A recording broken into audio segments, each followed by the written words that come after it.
It's the final week for the Web Insurance Countdown to Kickoff on 1150 WIMA. The regular season over, playoffs beckoning, and here tonight on WIMA, Elida at Bellevue. Second straight year the Dogs are in the playoffs, and it's time to review our picks and season total before we look ahead to this week's playoff matchup. Todd Walker here, Jason Aldrich, Mike Miller join me, and week 10 nearly enough for all these to make up the difference, but down the stretch, the defending champion, running on fumes, crosses the finish line first. That would be, of course, yours truly. Running on empty. Not questioning your integrity or anything, Todd, but let's just make it clear for one and all that you kept the running total through the year. That is correct, and my math is infallible, as you know. Last week, though, all these are a very good week, 4-1. The coin gets some props because he used it for Kenton Wapak, and against Mike and I, yes, he picked Kenton and got it right. Absolutely, and if you go through the final totals here in a moment, we have a key coin moment from the season. Go ahead. Yeah, the final tally from last week, I was awful, 2-3, terrible. Mike was 3-2. Fair. Jason 4-1. Ooh. Which is really what you want to be every week. You'd like to be 80%, and we all came up short of that threshold. However, I think he certainly thanking the coin. It was a fun infusion into the mix this year during a touchdown ticker. But you need to thank Matty Mock, quite frankly. Well, yeah. Because he, nothing against the Kenton team, and their defense is better than I thought, and they're pretty darn physical with Jeffers and Fackler and some of those guys, but Matty Mock is really something special, guys. So the final total, Walker 37 up, 13 down. Aldrich 36 and 14. Miller 33 and 17. And if you guys remember, I think it was week 4 or 5, I went against the coin, and I forget what game it is off the top of my head. It may have been a MAC game or something like that, but I went against the coin. So the one time I did that, it cost me being in a tie to win this baby. Yep. Well, that's how it works. Well, here, I'll just take it then. Well, yeah, just give Mike the coin. See, when you send a boy to do a man's job, you come up short. So that's how it worked out last week. Our other games we picked, we all had Elida and LCC. Those came to fruition. Mike was the Lone Ranger on Minster, who knocked off Coldwater. And Mike and I thought Jefferson was going to beat Spencerville, but Jason had that right. Bearcats win. As we move into the playoffs, guys, let's start with our game. Elida and Bellevue here at 1150 WIMA. Nice finish to the season for Elida.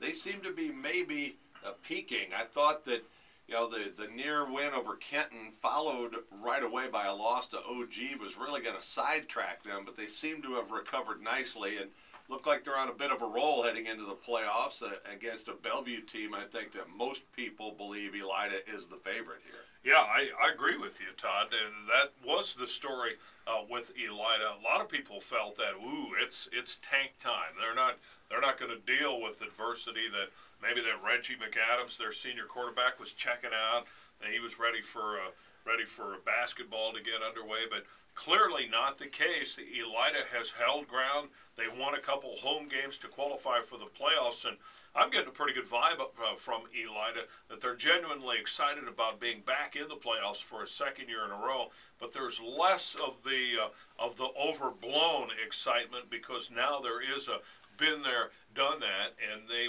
were fortunate enough they experienced a win last year. And as many of us look at this game on paper, I think Bellevue is the kind of club where that Elida can move the ball on them quite probably, and really has a chance to outscore Bellevue, which means you win the game. Yeah, I think the other thing that I've got to give Elida's defense some props. As you look at the entire season, they are the #1 defense in the Western Buckeye League, ranked by total yards.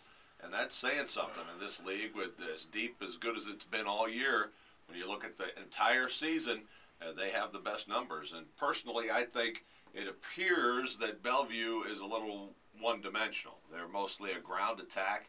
I think Elida's defense is going to have a good night. I get the feeling Elida's going to win this quite handily. I'm impressed the way their defense has held steady throughout the year. They've never really been blasted or lit up. They held Kenton to 30. Yeah, they haven't been blasted for a gargantuan amount. That's what hurt Wapak. Wapak statistically had the defense, and they surrendered a chunk, certainly to Kenton last Friday night. But the one constant that Elida has, and I was concerned heading into the year because they lost some of their big defensive linemen, but they've got the tackle machine, Quentin Poling, as one of their linebackers. And when you've got a force like Poling, who just is in on every darn play, that's really something that a lot of teams don't have, and that's leadership by example. That is a big thing for Elida. I'm with you on their defense. I think it's underrated.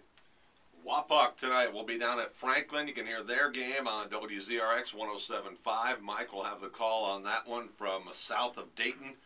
And again, this appears to be a favorable matchup, Mike. We were talking before we came on, as you've researched this Franklin club, their main deficiency, at least on paper, is a smallish defensive line. Yeah, that to me looks like something that obviously Wapakoneta can exploit, and I really suspect, based on what Coach Fry has been saying through the week and various outlets and my conversation with him, that they're gonna kind of old school this approach because later in the season, Wapakoneta worked on their offense a little bit to try to diversify, and it's great to know they have that with their attack. But I suspect they're going to just try to pound Franklin coming up tonight with their bigger line.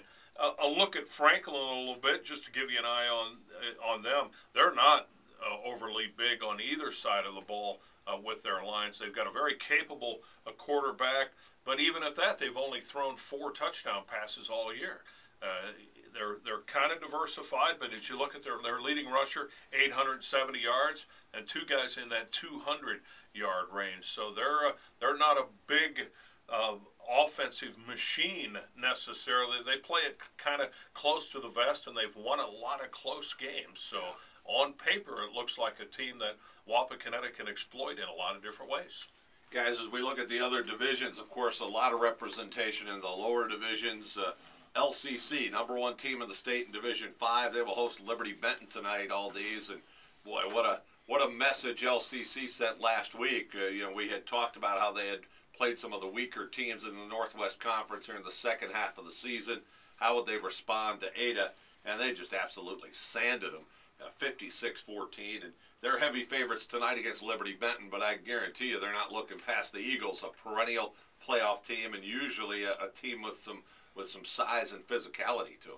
You look at the overall conference matchup here too, guys, with Northwest Conference against the Blanchard Valley Conference. Probably give the edge to the NWC as far as overall strength in conference. So, again, LCC is just going to be a tough out, I think, in these playoffs. Interesting to see how they'll play the favorite role, as they're the poll champions, so they're going to be the favorites. They reached the state semifinals last year, and if it wasn't for an outstanding individual player for Ursuline, Mr. Football, LCC probably wins that game and goes to the state title. You know what I think will be something to watch for Lima Central Catholic in the postseason, and don't undersell Liberty Benton, and I know we're not, because they've got a good attack.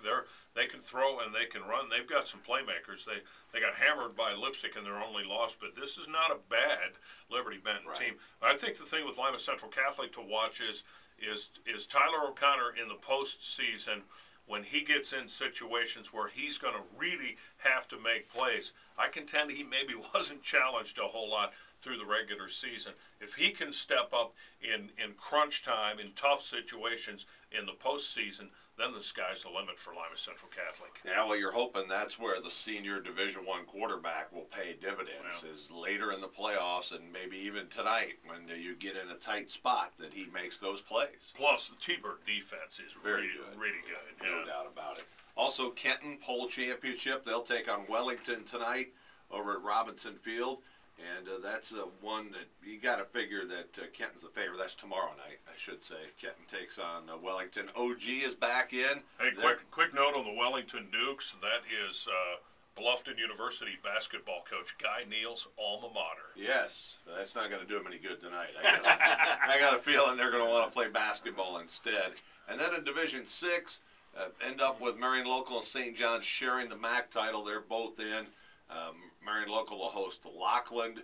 Meanwhile, St. John's is hosting as well. They'll host Ottawa Hills. Also in D6, Lipstick Arcadian, a BVC rematch. D6 games are tomorrow night.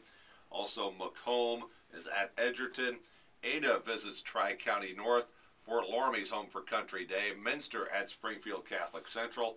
And then two other teams from Division 5, Versailles at West Liberty Salem and Coldwater at Covington. And be interesting to see if Coldwater can get their mojo back. They really faded down the stretch. They lost to Marion Local, almost lost to winless New Bremen, and then really got handled by Minster last week. How do they bounce back? Well, and what do you say about the MAC, though, overall? Once again, guys, well represented, and it'll be interesting to see what Coldwater does here in this first round matchup. Well, I would say this, too, for the small school teams around the state. This is a year to get one against a D6 MAC school. Because while they're good teams, I think everyone would admit that these teams aren't on the level of some of the past MAC powers like St. John's this year, not St. John's from last year or 2 years ago. Coldwater, same thing. Even Marion Local.